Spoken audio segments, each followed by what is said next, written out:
अस्सलाम वालेकुम, welcome to our mommy's kitchen. आज हम बना रहे हैं स्टीम चरगा। इसके लिए हमें चाहिए होगी एक मुर्गी हमने लिया, ये मतलब साफ करने के बाद पूरी जो है ये 1.5 किलो की, ठीक है। इसमें हम डालेंगे मैरिनेशन में 1 अंडा है हमारे पास, 2 टेबलस्पून सिरका है, 2 टेबलस्पून अदरक लहसुन का पेस्ट है, 1 टेबलस्पून कचरी पाउडर है, 1 टीस्पून काली मिर्च पाउडर है, 2 टीस्पून नमक है, 2 अदद लेमन का जूस निकाल लिया है हमने, 1 पाव हमारे पास दही है और मसालों में हमारे पास 1/4 टीस्पून हमारे पास ज़रदा रंग है, 1/2 टीस्पून हमारे पास अजवाइन है, 1/2 टीस्पून हमारे पास हल्दी है, 1 टीस्पून हमारे पास जीरा है, इसको हमने भून के पाउडर कर दिया है, 1 टीस्पून हमारे पास गरम मसाला पाउडर है, 1 टेबलस्पून हमारे पास धनिया है जिसको हमने भूना है और फिर उसको हमने पाउडर कर लिया है, 2 टीस्पून हमारे पास लाल मिर्च पाउडर है। इन सब इंग्रेडिएंट्स को हम एक घोल में डाल के अच्छी तरह मिक्स करेंगे और फिर हम चरगे पे उसको लगा लेंगे। सबसे पहले आपने इसको टक लगाने, आपने देखा होगा सारी इस जगह पे, ताकि मसाला एंड तक जाए अंदर। ये लाइट की भी इस साइड पे हमने लगा ली। मैं भी मैरिनेट करूंगी तो आपको वो भी पता चल जाएगा। अगर आपके पास पूरी मुर्गी अवेलेबल नहीं है तो आप अगर पीसेस में है चिकन तो कोई बात नहीं, आप उसको एज इट इज ले लें, लेकिन वो भी हमारे पास 1.5 किलो ही होना चाहिए और उसमें ये सारी मैरिनेशन करें। और इसको आपने मैरिनेट करने के बाद 24 आवर्स के लिए रखना है कम से कम, ठीक है। तो चलिए इसको मैरिनेट करते हैं।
सारा मसाला हमने मिक्स कर लिया। अब हम इसको इसके अंदर रखेंगे और अच्छी तरह मसाला सब जगह लगा देंगे।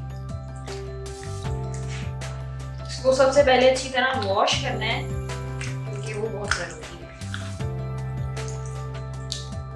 बस अब हम इसको मैरिनेट करेंगे और फिर हम इसको कवर करके 24 आवर्स के लिए रख देंगे और इसकी आपने टांगे जरूर बांधनी है।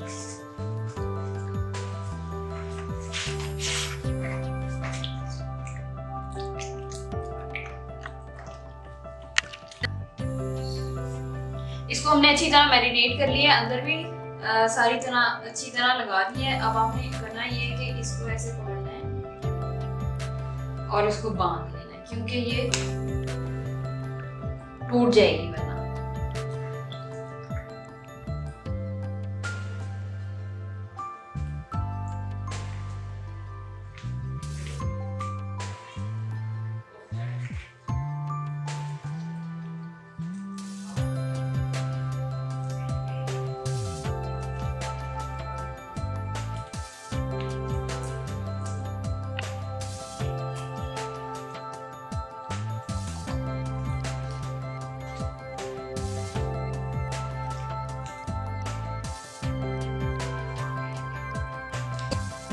मैंने इसको बांध दिया। अब हमने इसको स्टीम करने के बाद खोलना है। अब हम इसको रख देंगे 24 आवर्स के लिए। ये हमें अब 24 आवर्स हो गए इसको मैरिनेट किए हुए। अब हम इसको कुक करने लगे।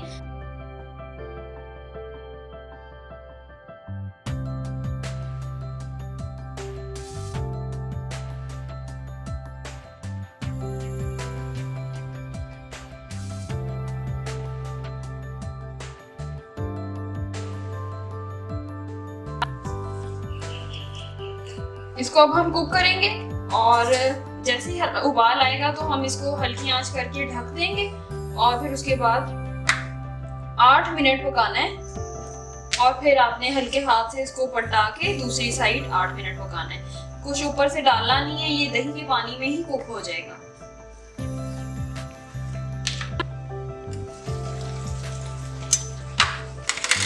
आठ से 9 मिनट हो गए तकरीबन। अब आपने इसको बहुत हल्के हाथ से छेड़ना है क्योंकि ये अब सॉफ्ट हो गई होगी।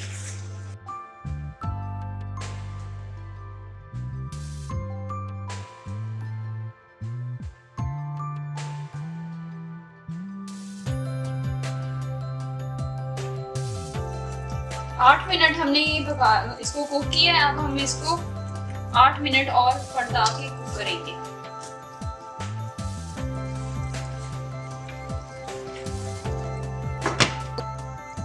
इसको हमने अच्छी तरह कुक कर लिया है। एक साइड से आपने पहले करना है 8 मिनट, फिर पलटा लेना है और हल्की आंच पे पकाना है और फिर उसके बाद आपने 2-3 दफा आपने पलटा के जब तक पकाते रहना है जब तक ये इसका मसाला खुशक नहीं हो जाता। अब देखें अच्छी तरह मसाला खुशक हो गया, इसको ज्यादा छेड़ना नहीं है और इसको अब आपने फ्राई करेंगे। हम इसको फ्राई करेंगे और उसी तरह एक साइड से पहले डीप फ्राई करना है, एक साइड से पहले करेंगे फिर पलटा के दूसरी साइड। ठीक है, तो चले अब इसको हम फ्राई करते हैं।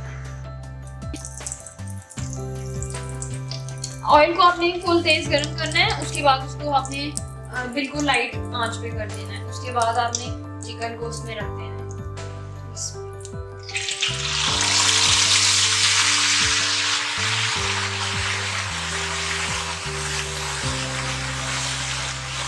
इसमें रखिए, फिर आपने आंच को आस्था कर देना है।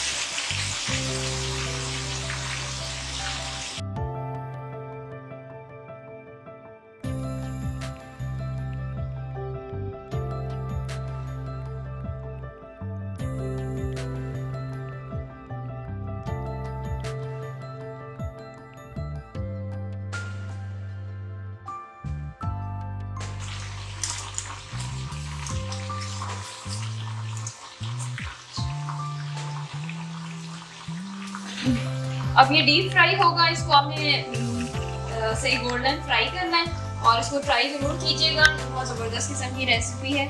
Thank you so much for watching. अल्लाह हाफिज़।